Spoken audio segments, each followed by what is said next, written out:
Partai Komunis Indonesia, PKI, pimpinan DN Aidit atau Dipa Nusantara Aidit hancur lebur setelah peristiwa tanggal 30 September tahun 1965 atau G30S meledak. PKI yang masuk 5 besar dalam perolehan suara pemilu 1955, yakni bersaing ketat dengan PNI, Masyumi, NU, dan PSI, lumpuh secara organisasi. Dalam situasi kacau, pada tanggal 1 Oktober tahun 1965 banyak tokoh PKI yang kemudian berpencar, melakukan penyelamatan diri masing-masing.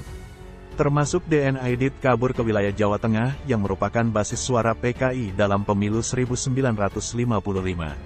Aidit merupakan Menteri Koordinator dan sekaligus Wakil Ketua MPRS. Di persembunyiannya ia berharap besar adanya penyelesaian politik dari Presiden Soekarno atau Bung Karno.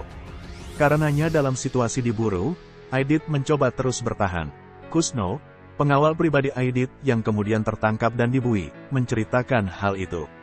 Aidit hidup dalam keadaan dikejar-kejar, karena penyelesaian politik yang diharapkan dari Presiden Soekarno tidak kunjung tiba. Kata Kusno seperti dikutip dari buku G30S dan Kejahatan Negara.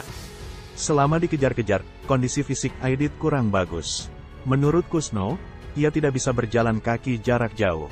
Kakinya lecet kena sepatu yang dipakainya, sehingga beberapa kali terpaksa digendong Kusno. Pemandangan Aidit digendong Kusno dari satu desa ke desa lain menarik perhatian orang lain. Apalagi ternyata Aidit di saat persembunyian itu masih mengenakan pakaian menteri. Pada pertengahan Oktober tahun 1965, Kusno diperintah Aidit untuk mencari kontak ke Jakarta. Kusno meninggalkan Aidit di rumah anggota PKI Jawa Tengah. Seminggu sebelum penangkapan, Munir, salah seorang tokoh SOPSI, Sentral Organisasi Buruh Seluruh Indonesia, mengaku sempat bertemu Aidit. Munir yang kelak tertangkap dalam operasi militer di Blitar Selatan, melihat Aidit sudah kehilangan semangat. Dalam perbincangan singkatnya, ia melihat Aidit terlihat panik. Juga tidak tampak isyarat hendak melanjutkan perjuangan. Munir tidak menerima petunjuk apapun dari ketua partainya. Yang banyak terlihat dari Aidit justru rasa penyesalannya. Borjuasi memang kuat betul, sudah digoyang-goyang begitu rupa belum juga bisa tumbang, keluh DN Aidit seperti dikutip dari G30S dan Kejahatan Negara.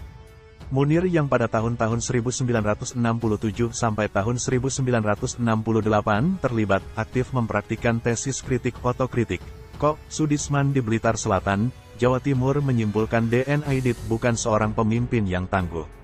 Meski berhasil membawa PKI dalam perolehan suara 5 besar di pemilu 1955, Aidit bukan pemimpin yang berpengalaman dalam memimpin aksi massa. Bahkan memimpin sebuah aksi buruh dalam memperjuangkan tuntutan, kata Munir juga tidak pernah. Kurangnya pengalaman dalam memimpin gerakan menyebabkan Aidit tak bisa menemukan jalan keluar saat partainya berantakan. Ia juga tidak sanggup memberi petunjuk konkret untuk dilaksanakan anak buahnya. Pada tanggal 22 November tahun 1965, DN Aidit tertangkap. Pimpinan tertinggi PKI itu dibekuk di wilayah Solo, Jawa Tengah, di rumah Kasim alias Harjo Martono, warga setempat. Dalam perjalanan menuju ke Jakarta, DN Aidit dieksekusi di wilayah Boyolali, Jawa Tengah.